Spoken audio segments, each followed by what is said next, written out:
Everybody ready? Okay, hang on tight. Here we go.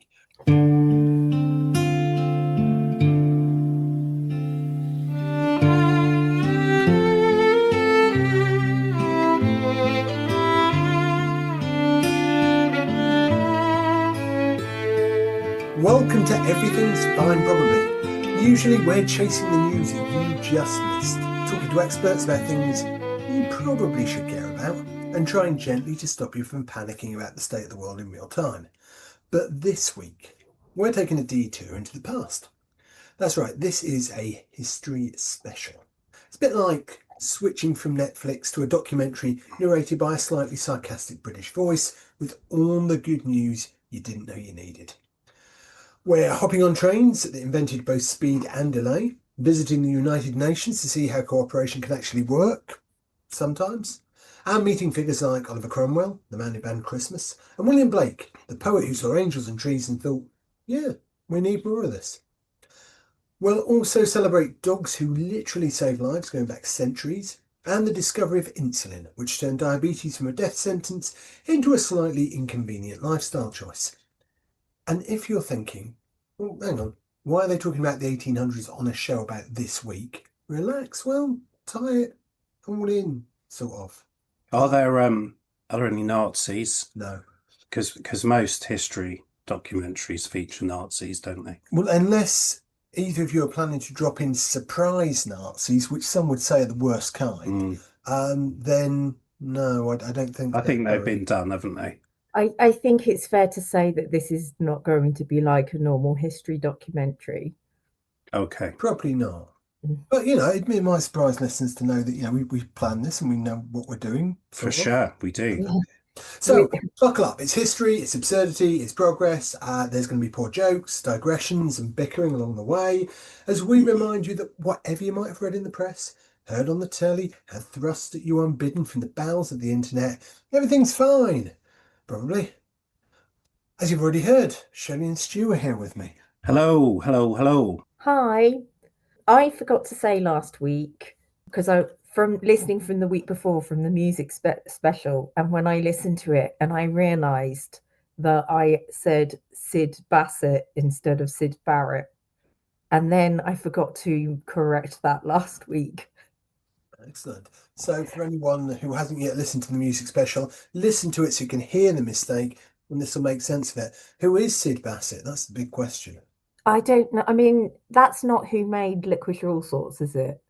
No, That's not. Bertie. Bertie Bassett. Well, Bertie took all the credit for it. I don't know if he did it. Yeah. It was made of licorice all sorts. I don't think he could have. Yeah, no, he couldn't. Basically cannibalism otherwise, isn't it? It was kind of creepy, that thing. That all sorts Didn't we sort of find out Syd Bassett was a couples therapist? Oh, yeah. You said he looked creepy. I'm sure he's not. He's a couples therapist. So who were you referring to if it wasn't Syd Bassett? Syd Barrett. Okay. Of Pink Floyd fame. Original Pink Floyd, yeah. So anyway, check out Syd Bassett online for therapy, if that's your thing. And check out Syd Barrett and original Pink Floyd for a bit of music history. And I think that's all tidied up then, isn't it? It is. Yeah, I just thought I needed to fit that in at some point before we got too far away from that episode. Yeah, time would have been utterly pointless, wouldn't it? It's almost pointless today, but... Before we start, can I say hello to all our fans in America? Hello, American fans, especially those in Virginia. So our American fans make up 10% of our listeners now. So come on, everyone say hi. Hi. Hi, America. I didn't mean to sound so enthusiastic then. Like, I am actually really grateful. We've got lots of people in Virginia, or is it just one person in Virginia who keeps downloading the episode? Well, if that is, then thank you. So here's a fun fact. Humans have been relying on dogs for medical assistance for centuries. And what's amazing is they're still stepping up. Today's medical detection dogs can sniff out everything from Parkinson's to COVID with an accuracy that makes most lateral flow tests look like they were designed by guesswork. The lab report you really want is a Labrador. Shelley, tell us more. Yes, so I really enjoyed looking into this because being a really massive lover of animals, but and also it's nice to not talk about cats just for once, because So I there are only medical assistance cats. yeah, yeah, medical assistance cats. I can't quite see that happening, because usually the relationship with a cat is fairly toxic. I've met a therapy rabbit before. When you say you met one, Yes. what, just at an event? Were you networking? No, It was for your therapy. in my line of work, people need to go to court, and this witness, she bought a therapy rabbit in a Victorian pushchair to keep her calm and relaxed. And while she gave her evidence, this rabbit was bouncing around the room and, kept her calm. So that that's an example of a therapy rabbit.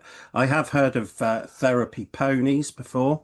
I've met therapy ponies. There you go. Yeah, Yeah, I I think they have take them met to the therapy hospital, don't ponies. they? Yeah, I was at one of the hospice that's part of our trust, and they had therapy ponies. It was amazing. Anyway, back onto dogs.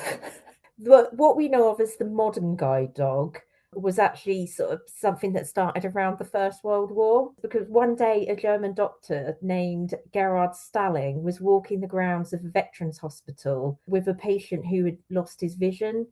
He was called away suddenly, and he left his German Shepherd with the man to keep him company. And when he came back, he actually saw the dog with the man, and he got a feeling that the dog was actually trying to help this man. And he was so impressed by that he actually decided to open the world's first guide dog school, which then led into there being branches of this all over Germany. But there is evidence of guide dogs existing far before this. So the earliest recorded example of a guide dog was actually discovered along with Pompeii. So they found in the Roman city of Herculaneum, there was a picture on a wall of a mural that showed a blind figure being guided by a guide dog. So this would have been about 79 AD, they think. So that's the first historical depiction of it. There's also a written account from 1247 that mentions Francis Assisi observing a blind man being guided by a little she-dog, or as we know now, a good girl. It has been suggested that the earliest surviving illustrations of guide dogs in Western Europe are around about the 15th century, but they also think there might have been some in the 13th century as well, where they actually, and I did actually find some of these pictures, and some of them are really weird. You know, those kind of odd medieval, not very anatomically correct drawings. And there were people, and they were depicted as blind because they had their eyes shut and they had a dog with them. But there was one, and it looked like this dog was like barking out a little laser at its owner. A laser. Well, that's how it looked to me. It was Oh. weird. It was like this orange line coming out of its mouth. I don't know what that was supposed to mean. Yeah, because the owner wouldn't be able to see that, would they? The laser. No. So Oh, maybe it was a corrective eye yeah, laser. that's kind of where I was going. Yeah, Yeah. maybe. That was so the first ever depiction of corrective eye surgery is in the 13th century. It'd be more advanced by now. Yeah, you would. Yeah. And so the first known attempt to train guide dogs happened in a hospital for the blind in Paris in 1780, and also a blind sieve maker. I really should have checked what that meant before I wrote that down. So in Vienna was also said to have trained a dog so effectively for his own use that people thought he was sighted. So he was really good at making sieves, and the dog was obviously making the sieves as well. Are you saying sieves? Sieves, as in things that you sieve stuff through. Yeah. Well, that's what I thought it meant. I thought you said Sith, like as in Like Star Wars. I thought you said Sif, as in short for syphilis. Oh, so they're sieves. Sieves. Yeah, it was a sieve maker. All right. That's quite niche, isn't it, for a business? Yeah. It's possible the dog was making. Yeah, for sure. Yeah. Yeah. Then in the 19th century, there was some like concept of guide dog training in print. There were little things around that were already, but there was nothing really sort of solidly established. The first school that was opened up by the German Dr. Stalling was actually shut down in the end. Unfortunately, apparently this was due to the quality of the dogs. But I'm kind of wondering what happened, like why, what was so bad that they had to shut the school down. Well, you're saying the quality wasn't very good, so the dogs were like taking them across roads and people getting run over, that kind of thing. Yeah. Or they Yeah. kept stopping to like lick their balls or something. Well, maybe. Maybe they were just shoddily made and bits of them kept dropping off. Yeah. Yeah. Yeah. I don't think you make the dogs. Well, I They're don't know. they're real. The guy made sieves. Maybe he was making No. knockoff dogs as well, and Well, that was the poor well, quality. who knows? So this dog's made of sieves. Yeah, That's not yeah. bloody good. This dog looks like it was made by a blind person. Yeah. But there were other schools that had already opened up in Berlin after that point, though. So basically, Germany was the place to get your guide dogs, and they were using German Shepherds originally as guide dogs. But this actually attracted interest from a dog trainer who was an American dog trainer called Dorothy Harrison Eustace. Sorry, I really can't speak today. It's much better when I don't try it, when I haven't prepared, I think. Well, you say that. when you prepared and then left your notes at work. Yeah, I deserved that. Yeah, so she was a wealthy American who was training and breeding dogs for custom services in Switzerland, and she was doing them for like army and police. She then spent time like studying this school at Potsdam School in Germany, and then she wrote about it in an article, and that was then published in the United States in 1927. After she published that article, she then received this letter from someone called Morris Frank, who was a 19-year-old from Tennessee, and he was blind. And he said, thousands of blind people like me are bored being dependent on others. Help me and I will help them. Train me and I will bring back my dog and show people here how a blind man can absolutely be on his own. And then the following year, he traveled to Switzerland and he came back with a trained dog called Buddy. And then this attracted a lot of attention from journalists. So this sort of then pushed it kind of media-wise, it pushed it out worldwide.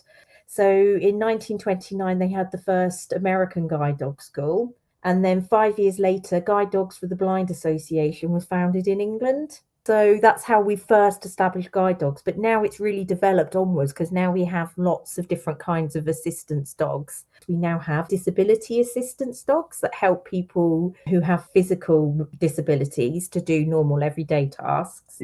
Hearing dogs as well. So they will do things like alert their owners to noises and also provide them with company because it's very isolating being blind. I actually saw a clip in a documentary where some dogs, they could smell when someone's about to have an epileptic fit.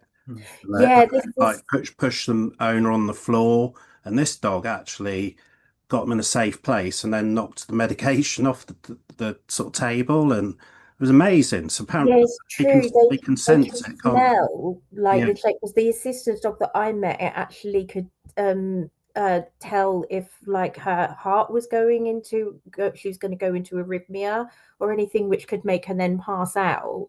So it was a similar thing that the dog would then get her to a safe place. Yeah. So that she didn't just suddenly collapse in the middle of the road or something like that. You know, it was, and they can actually smell like the change in, you know, they can smell it somehow. So got therapy. There's a PTSD assistance dogs. I will probably need one of them when I get back to work in a couple of weeks and open my emails. Well, sounds like dogs have been supporting us for hundreds and hundreds of years. Truly our best friends. Yeah. Do you reckon that assistance dogs ever unionised, that they could run the NHS better than most governments have managed? Absolutely. I would happily have a dog as my line manager. Maybe if we had like Labradors as GPs, patiently listening to symptoms while they eye out the biscuits. You could have poodles on reception, perfect hair, judging you for being squadron of Dachshunds zooming down corridors with test results in their mouths. Waiting times would vanish, morale would skyrocket. Okay, instead of getting your prescription, you get a tennis ball, but nothing's 100% perfect. But sometimes you'd rather have a spitty tennis ball, wouldn't you? Absolutely. I think it's the Yeah. health we deserve. Stu's taking a slightly different approach to looking back. Yeah. Real history. You've decided to look at a couple of historical figures. I have, and how they've shaped where we are today. Fantastic. So, kick us off. Well, I'm sorry about this, but I'm going to start off talking about Brexit. Brexit, not the news headlines, not the parliamentary debates or the economic forecasts. Today, I'm going to talk to you about Brexit that happened 350 years ago. The Brexit that lived and breathed in the person of Oliver Cromwell. How much do you know about Oliver Cromwell? Well, he's a controversial bloke. He is controversial. Here at Done, Parley Brothers, Christmas ruiner to most. Yeah. Oh yeah, I was about to say, didn't he ban Christmas? Well, he did. So he was the man who abolished the monarchy and banned Christmas and had the worst hair in English history. What a multitasker. Google it. So what does Oliver Cromwell have to do with the 21st century political divorce? The answer, I believe, is everything, because Cromwell's legacy, far from being just a dusty chapter in a history book, is the very ghost in the machine of modern British politics. That's what I think. So the first connection is the most profound, sovereignty. We always remember those debates from those years ago about sovereignty and what it means to Britain. Well, Brexit at its heart was a debate about who holds ultimate power. Is it the people? Is it our parliament? Or is it a distant, unelected body in Brussels? The cry of take back control was a simple, powerful, and deeply historical slogan. It was a direct echo of the 17th century English Civil War. So before Cromwell, England was a kingdom defined by a divine right where the king was the source of the law.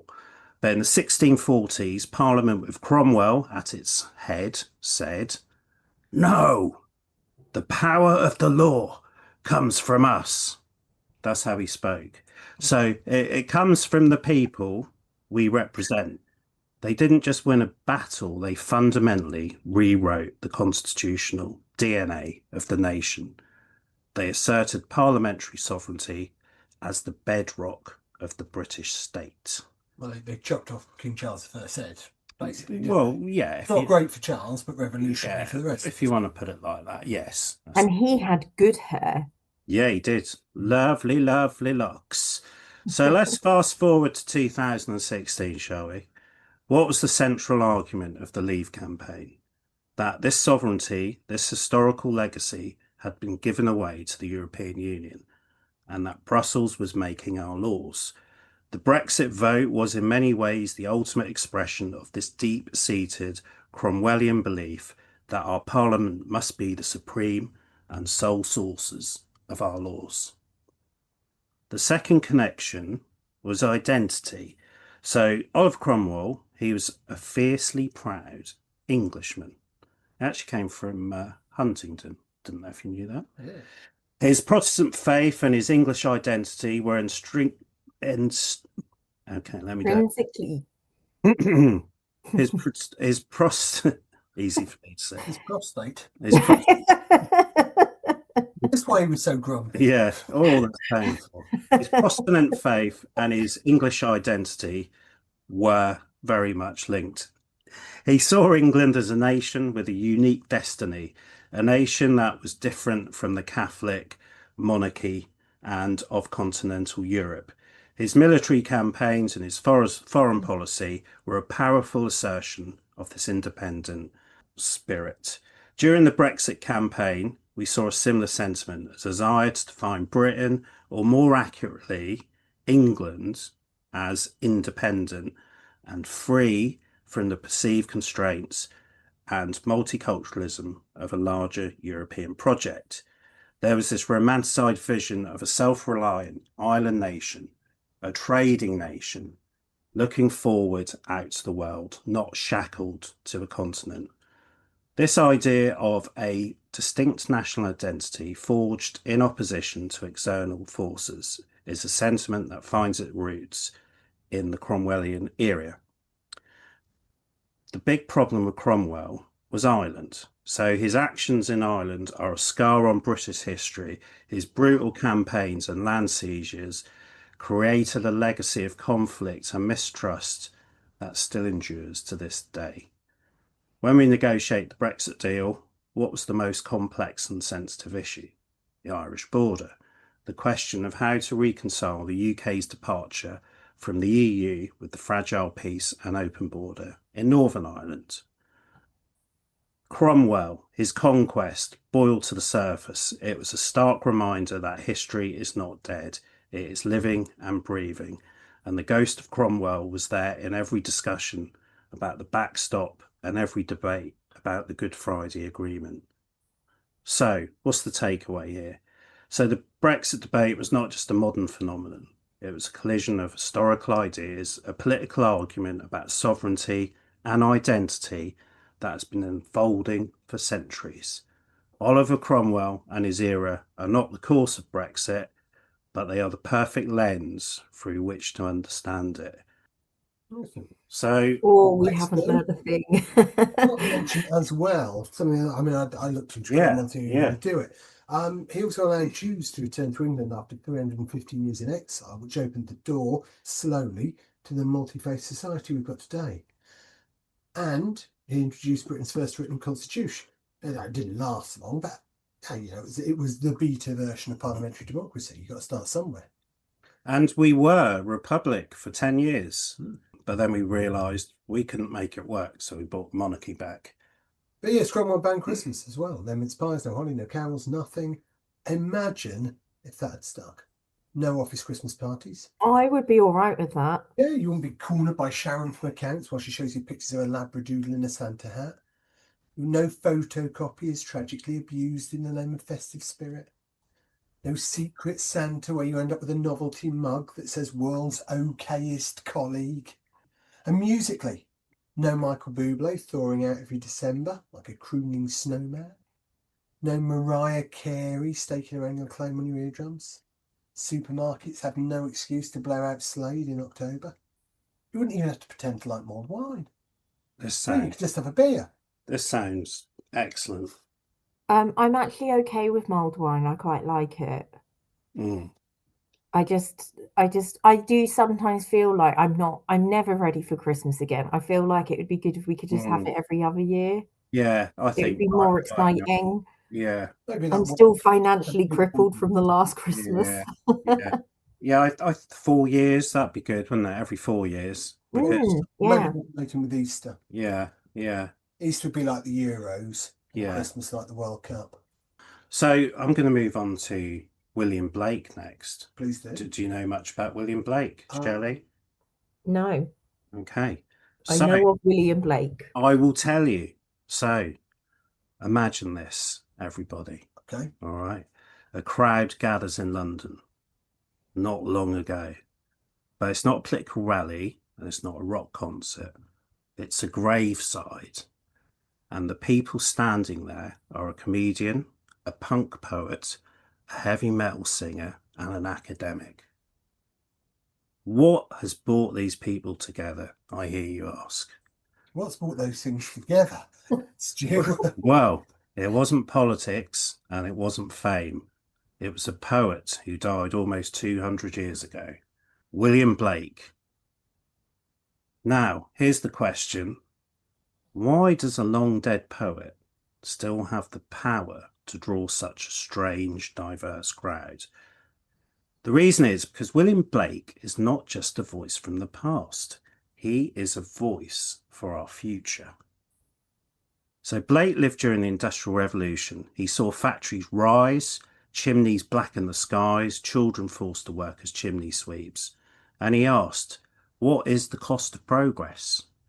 When he wrote about the dark satanic mills, he wasn't just describing buildings, he was naming a system that devoured nature, crushed workers, and silenced imagination. A bit like AI. Now think about this today. Climate change, corporate dominance, the algorithm deciding what you see, what you buy, even what you believe. Blake's world may have been lit by gas lamps and ours by phone screens, but his warnings echo straight into our time. So Blake wasn't just a poet, he was a rebel. He wrote, "I must create a system or be enslaved by another man's." 2 centuries ago, that was defiance against the church and state. Today, it's a challenge to Silicon Valley. Are we shaping our systems, or are we letting the systems shape us? When Blake declared the imagination is not a state, it is the human existence itself, he wasn't writing a slogan for a poster. He was telling us that imagination, vision, is not optional. It's what makes us human. In a world obsessed with profit, productivity, and efficiency, Blake says, stop, look, imagine. Here's what makes Blake unique. He belongs everywhere and nowhere. His hymn Jerusalem is sung at royal weddings and cricket matches.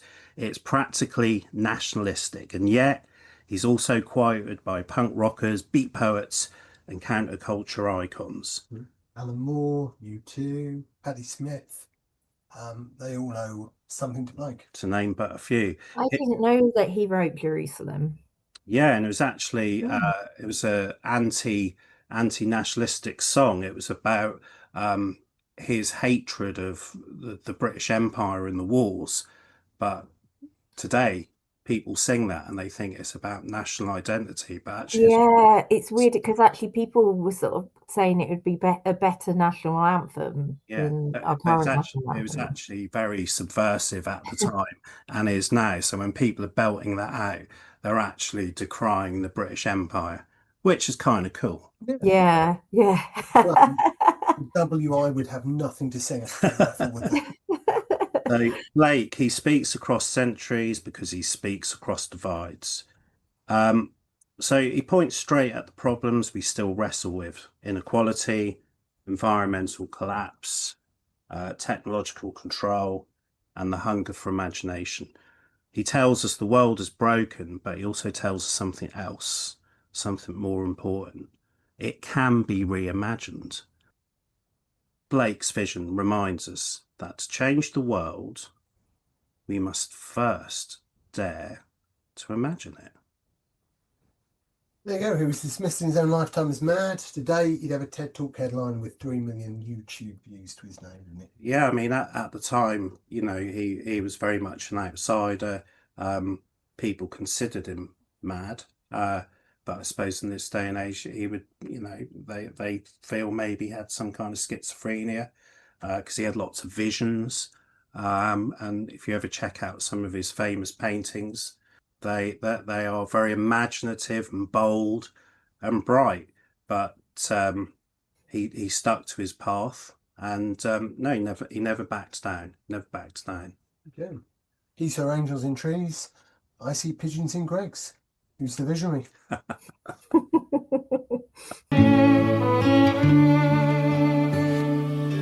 Well, I'd like to talk about Britain's favourite expensive way to be late, the railways, because 2025 marks a very significant anniversary in their history. Now, railways are one of those things we take for granted. No one's very excited about them, but they're always just there, like Mrs. Brown Boy's Christmas specials. But the story of the railway actually begins with one very specific train, the great-great-grandparent of every cancelled service, every "this train will now terminate" at announcement, and every sad £6 panini you've eaten on a platform. September the 27th, 1825, County Durham, a Quaker businessman, Edward Pease, had a coal problem. Basically, he had too much of it and not enough efficient ways to shift it. We've all been there, right? 200 years later, that sounds like a global climate problem, but back then it was more of a "my horse is tired" situation.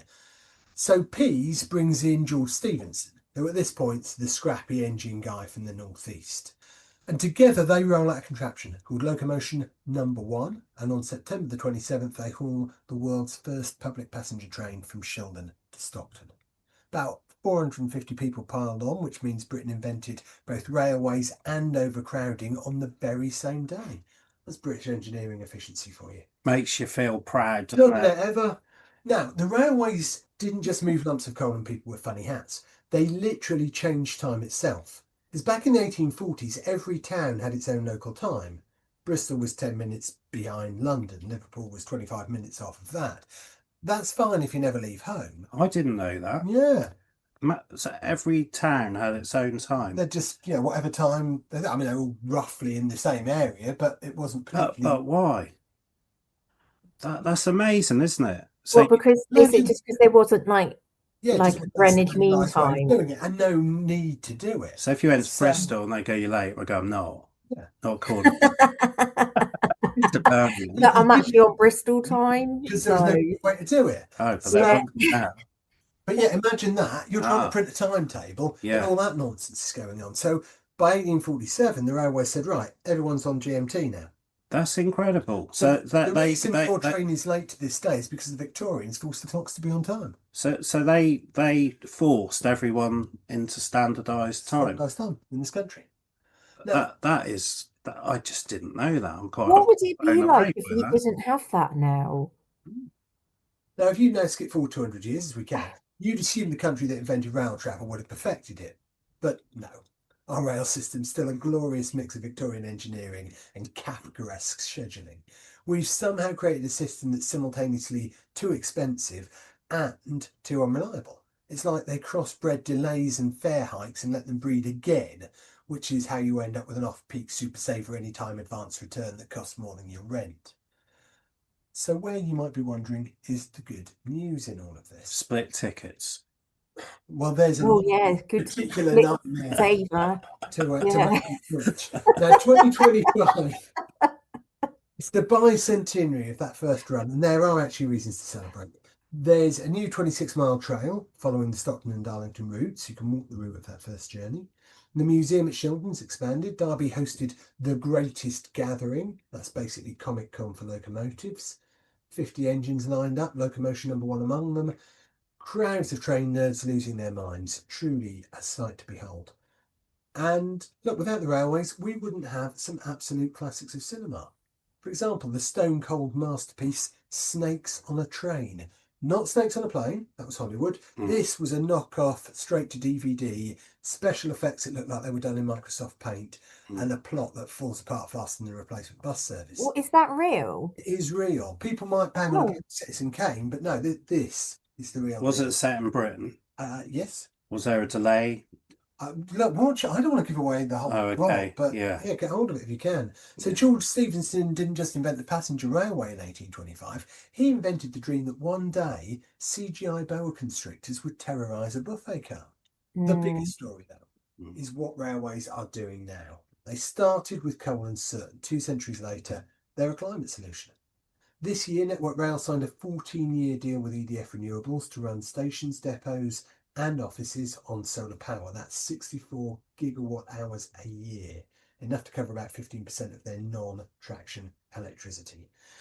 Meanwhile, India has electrified 98% of its massive broad gauge network. It's aiming for net zero by 2030. Earlier this year, they even ran a fully electric service out of Dibrugarh, which is one of the furthest flung cities in the country. Speed running, what Britain kicked off 200 years ago, only better. So it makes a sort of nice circle here. Railways launched the industrial age, they forced the country to standardise time, and now they're one of the best tools we've got for decarbonising travel. The UK system, yes, still a mess. It's slow, it's pricey, it's occasionally ambushed by leaves, but it's also part of something much bigger. Every time you wedge yourself into a carriage, sit on a fold-down seat near the loo and pay £7.50 for a cheese sandwich, that's 200 years of history. That's a living legacy.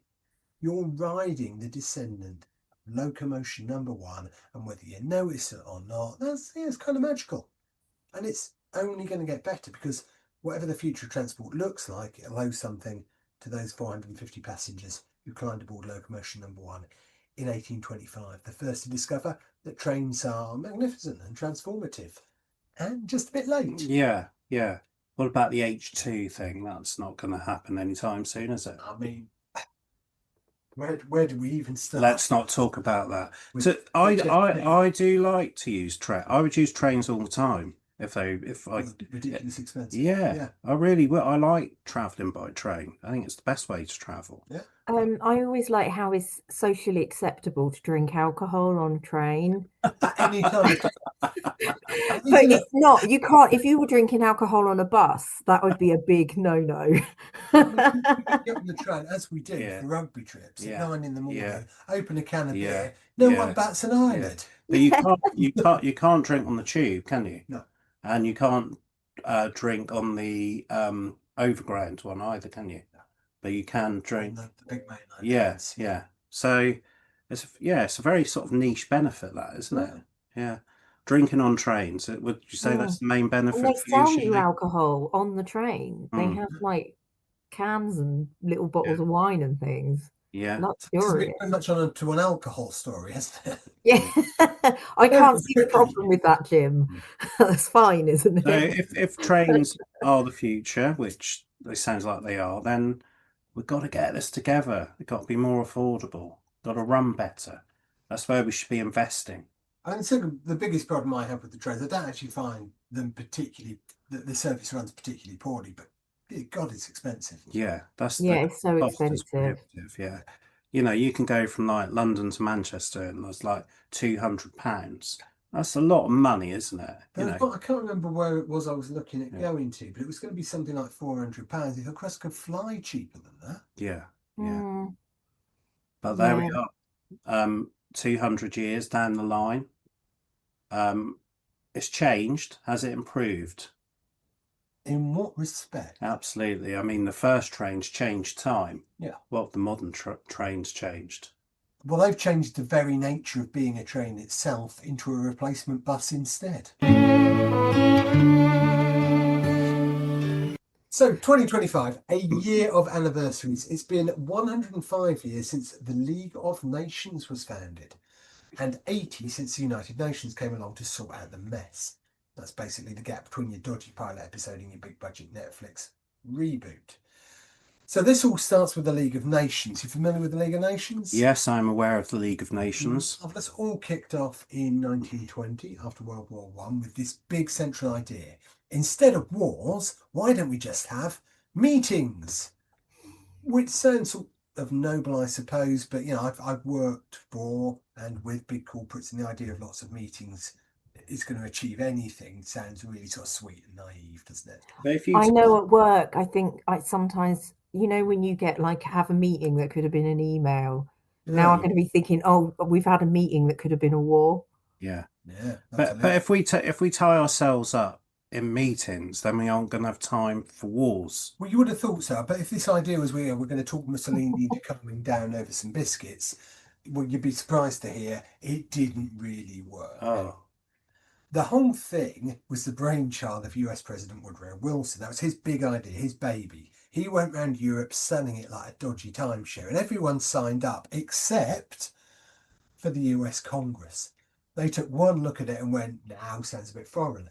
So the country that invented the league never then actually joined it. Oh. So that's kind of like inventing Nando's and then saying, actually, I don't like chicken. Or creating FIFA and then refusing to watch football, which, to be fair, might be quite a good idea. So why? This was because back in 1920, American politics said, foreign wars, foreign commitments, no thanks, we're isolationists now. They wanted none of it. Well, they want to be again, don't they? Well, come on to that. Echoes of the past. Absolutely. So this meant that the league launched without its big star player. You know, it's like forming the Avengers without Iron Man. Now we fast forward today, it feels like deja vu, doesn't it? Because in 2025, Trump's back in the White House and he's flirting with taking America off the world stage, which is ironic because without the UN, Trump wouldn't even have a stage to storm off of. So back then, without America's weight, the league was a bit limp. It wagged its finger at Japan invading Manchuria, at Mussolini stamping on Ethiopia, at Hitler doing Hitler things. The league's response was essentially, oh dear, let's write a strongly worded letter. So the diplomatic equivalent of I'm not angry, just disappointed. Works on your kids, not so much so with fascist regimes. So, 1945, up comes the UN. New branding, more members, and actual enforcement mechanisms. America's signed up this time, probably because they didn't fancy missing out on the sequel. The whole thing has lasted 8 decades now. That's longer than EastEnders. And just like EastEnders, it's occasionally baffling. It's filled with people shouting and storylines that go on way longer than they should. Now, I'll be the first to admit that, like the EU, the UN is far from perfect. The Security Council veto is basically like giving 5 countries reverse Uno cards for life. But right now, in 2025, it's still doing proper good, and I'd just like to run through some of their recent greatest hits, if I may. So first up, COP16 in Rome. The UN got everyone together to agree $200 billion a year for biodiversity by 2030. That's serious cash for protecting the planet. They even set up the Cowley Fund, which makes pharmaceutical companies who profit from genetic resources cough up money. So half of that goes straight to Indigenous communities who actually look after the biodiversity in the first place. Imagine paying the people who do the work. Revolutionary. It'll never catch on. Never catch on. Second, the Ocean Conference. In Nice, Pacific nations have created the Melanesian Ocean Reserve, which is over 6 million square kilometres of marine protection. France threw in another 4.8 million kilometres square. The EU promised €1 billion. They launched a Quiet Oceans Coalition to deal with noise pollution. Great news for whales, dolphins, and anyone who's ever had to live next door to a bloke learning drums. And third, glaciers. 2025 is the International Year of Glaciers Preservation. Sounds like a BBC4 documentary with Brian Cox whispering in the snow, but it's actually a UN campaign to track ice loss, warn of glacial hazards, and protect water supplies. And there's real urgency needed here. Scientists say that nearly 40% of the world's glaciers are already doomed, even if we stop emitting tomorrow. Really? If warming goes over 1.5 degrees Celsius, that could be 75%. On the plus side, every 0.1 degrees Celsius we shave off saves 2.7 trillion tonnes of ice. World's biggest slush puppy. Well, we should do that then. Well, you would have thought so, wouldn't you? Well, we should. I know, Stuart. Why isn't anyone doing this? Well, you and are working on it. That's the point. So look, the league flopped. We're going to lose all the oceans. No, we're going to have more ocean. We're going to lose all the ice. That means the ocean's going to rise. We're going to lose all the land. No, they're going to be dead oceans though as well. Oh, yeah. And we're going to lose the land. This is disastrous. Yes, and this is why the UN are trying to do something about it. So, yes, good. UN is still somehow holding things together. Not perfectly. It's more like duct tape and stubbornness, but enough to matter. Back to Donald, briefly, and the ridiculous man baby has been muttering about cutting UN funding, ditching climate deals, and generally behaving like the loud bloke in Wetherspoons who insists, I'm not paying the bill, I only had chips. But things have changed since the 1920s when America stayed out of the League, because that helped it to collapse. In 2020s, if America storms out the UN, it won't collapse because the rest of the world's learned to get on without it. It won't necessarily be pretty, but it'll keep working, which is kind of like the British railway system. Yeah, nicely done. Shelley, why don't you pick us up? You're going to talk to us about insulin, the tiny hormone that saved millions of lives and kept more birthday cakes in circulation than any other scientific discovery in history. And if that's not good news, I don't know what is. Yeah, it was very good news. I'm a big fan of insulin. I mean, just to make it sort of clear, when I start talking about it, it is really the main way it was a lifesaver was for people with type 1 diabetes, which isn't definitely not a lifestyle choice, Jim. So, fair enough. Stand correct. So yeah, the difference between type 1 and type 2 diabetes is like type 2 is something that people tend to usually develop later in life, but that's to do with insulin resistance. But it is a bit stigmatized because that's to do with people see that as, oh, you get that if you're overweight and you don't look after yourself. It's not as simple. It's something that you normally start getting when you're older, but you do still produce some of your own insulin. It's just the insulin. So type 2 is insulin resistance. Yeah. Type 1 is that's an autoimmune condition. So it's got nothing to do with your health or anything. You don't really know. It's when your immune system has basically destroyed the cells in your pancreas that produce insulin. So they're like separate illnesses, really, aren't they? They are completely separate. Yeah, it's just that for like a lot of the symptoms would be very similar, because if it make your blood sugars go high, and then you're going to start excreting glucose in your urine and things. But type 1 is significantly more dangerous, because if you don't have any insulin in your system, you are going to die. If people did used to contract type 1 diabetes, they probably would have had a matter of weeks, if that, to live. So it was a really big deal when they discovered insulin, and they isolated this. So it was back in actually 1889. Two German researchers found that when the pancreas gland was removed from dogs, we're back to dogs.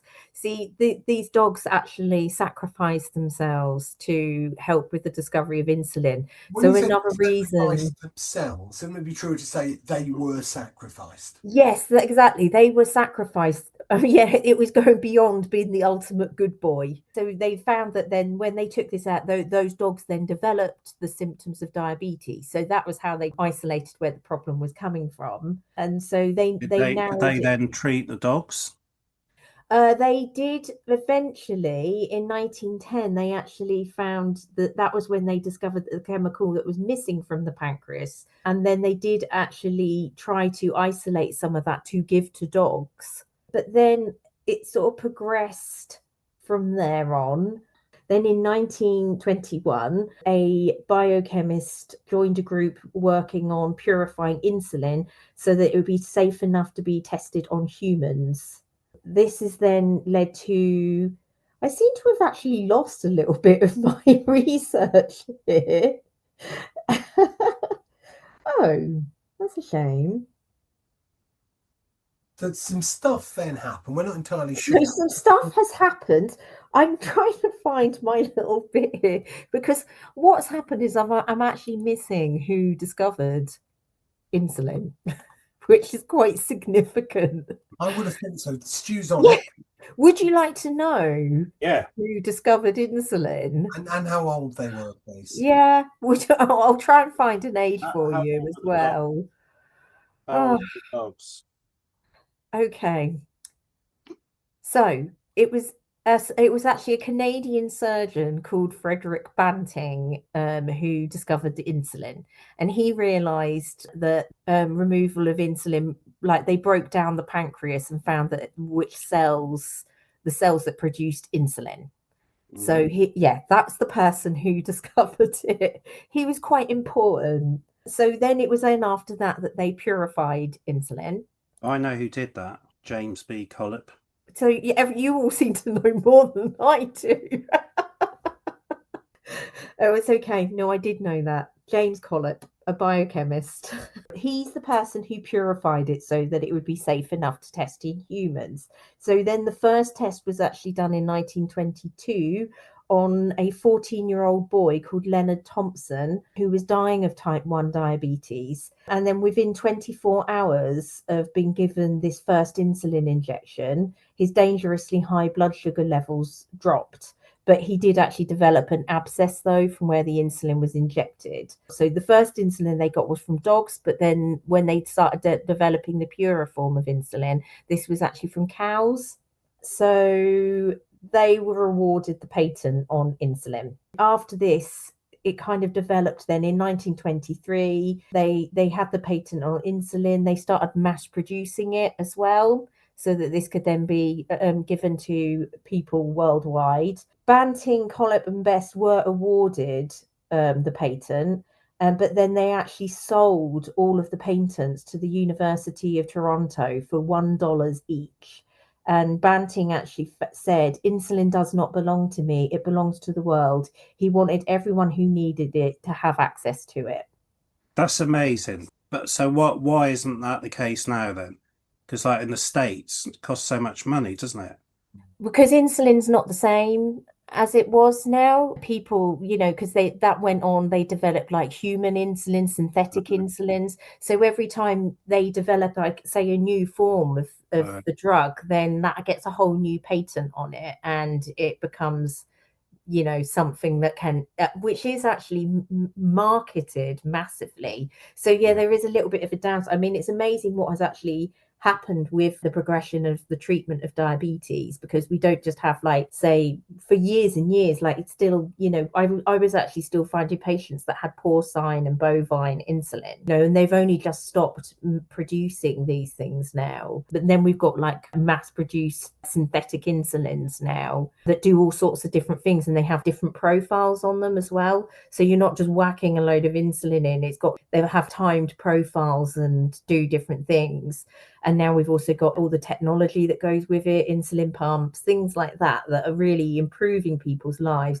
If I think about how most people with type 1 diabetes probably feel, like, yeah, it's great that they have all of this stuff, but I think what they would really like is a cure. So if that can be, if anyone could come up with that would be the best thing. I did actually find out not that long ago that H.G. Wells had type 1 diabetes. Oh, And he actually was the founding member of Diabetes UK. did not know that. Mm, Know yeah, that. it used to be called the Diabetic Association when he established it, but he set it up to help give people in the UK access to treatment for diabetes. I was just looking here. It said in 2021 there was a study, and a price in the US for a vial of insulin was $100, compared to the UK of $7.52.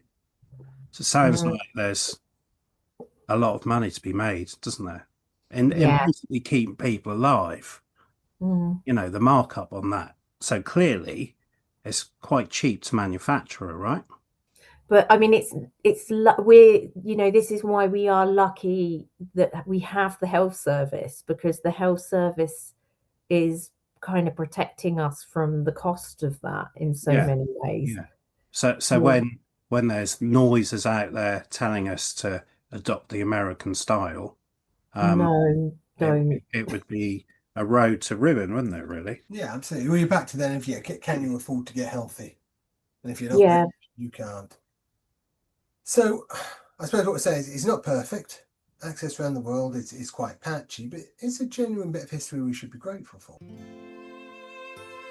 And that's our history special for this week. Trains that invented both speed and delays, leaders who hated Christmas, poets who chatted with angels, dogs saving lives since ancient Rome, and insulin keeping the birthday cake industry alive. Honestly, if history taught us anything today, it's that progress is messy, humans are weird, and sometimes the best discoveries come with a sidewalk and a laptop. Before we go, let's get real for a second. If you've been listening, sharing, liking, tweeting, or just quietly judging us in your head, then thank you.